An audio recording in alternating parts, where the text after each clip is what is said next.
Hello everyone, in this video we are going to walk you through the step-by-step process on how to install and set up CalendarHero Action Automation for workflow apps. Once you're on your account, head over to App Marketplace, click on it, search for your app and click on it. Then it will bring you to this interface where you're simply going to click on Install.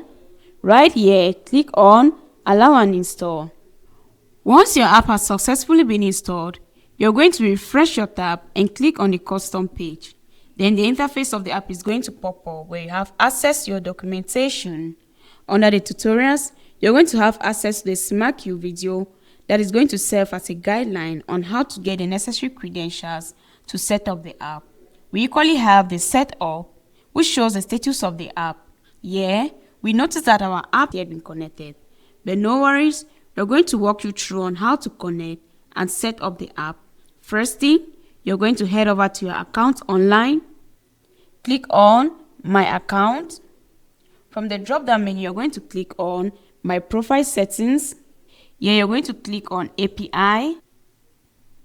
Our API token has been given, so we're simply going to click on the copy icon and copy our API token.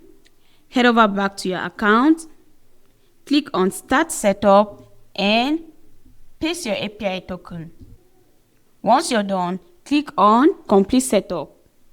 There we go. Our app has successfully been connected and set up. We equally have the Support Center. At the Lower Support Center, you can create a ticket for our support team, or you can book a call with our support team. We have the Change Log. Here, you're going to see the necessary notifications concerning the new updates and the changes of this app. In order for you to receive the notifications, you're simply going to toggle on the notification button, enter your email, and click on subscribe. You're all set. If you have any questions or need help, our support team is available 24/7. Thanks for watching. Don't forget to subscribe to our channel.